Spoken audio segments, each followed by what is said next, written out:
The wind howled through the gnarled branches of the trees surrounding Ravenwood Manor, their skeletal fingers scratching at the dusty windows. It was a sound I knew well, one that had haunted my dreams since I was a child. The scent of damp earth and decaying wood clung to the air, an olfactory echo of the countless years the manor had stood abandoned. My hand tightened around the worn leather-bound journal, its pages filled with my research on the manor's history, a history steeped in whispers of tragedy and the faint, chilling scent of death. My friend Ethan, a man who preferred concrete and steel to the murky past, stood beside me, a skeptical frown etched on his face. He agreed to accompany me, not because he believed in the stories, but because he couldn't bear to see me risk myself for a legend.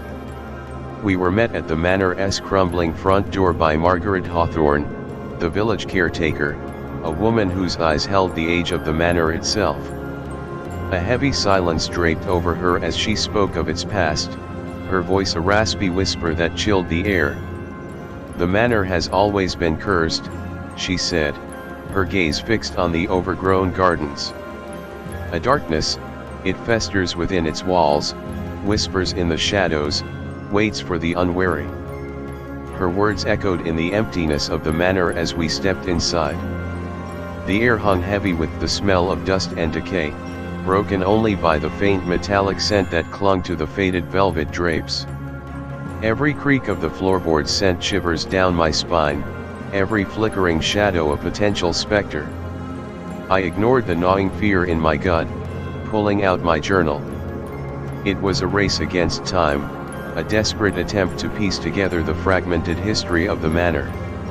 I needed to understand the truth about what happened to the family that once resided here, the truth that might somehow be connected to the disappearance of my parents years ago. It was an echo, a whisper, a faint connection that led me to Ravenwood, fueled by the hope that their fate was woven into its history.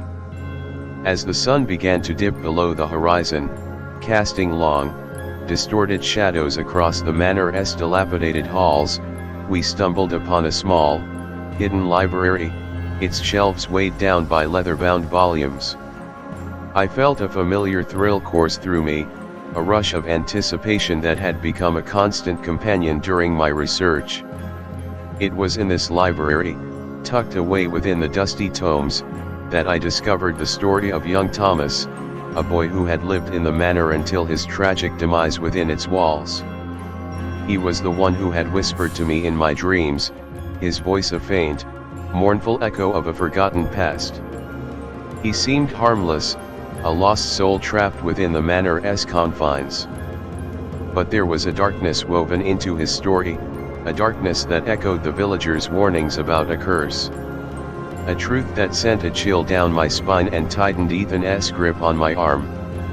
As days turned into nights, my research drew me deeper into the manor's secrets, the whispers intensifying, the shadows growing longer and darker. I began to see glimpses of a spectral figure, a hazy silhouette that appeared in fleeting moments, always just out of reach. It was the presence of the darkness Margaret had warned us about, a malevolent force that thrived in the manor's decaying heart. Haunted by the echoes of the past, I felt a growing sense of unease, a certainty that the manor was a vessel for something sinister, something ancient and powerful. Its grip tightened, weaving a web of fear, a chilling reminder that I was not alone in my exploration. The manor, as silent as it seemed, was filled with echoing whispers of the past, a chorus of forgotten souls trapped in its relentless embrace. The air vibrated with an unseen tension, a feeling of imminent danger that permeated every corner of the sprawling mansion.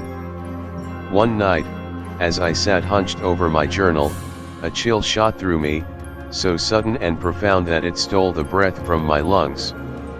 I felt a presence, a heavy, oppressive force bearing down on me, a cold, unyielding weight that filled the room.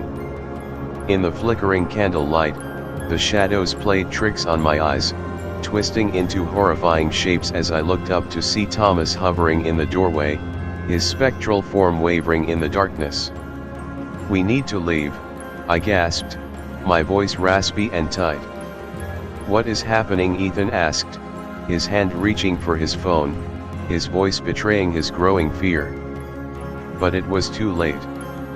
The whispers became screams, the shadows became tentacles, the oppressive weight became a suffocating nightmare. The manor had awakened, and it was no longer just a house, but a prison for the living and the dead. The echoes of Ravenwood Manor were no longer just whispers of the past, but a chilling symphony of a nightmare that had come to life.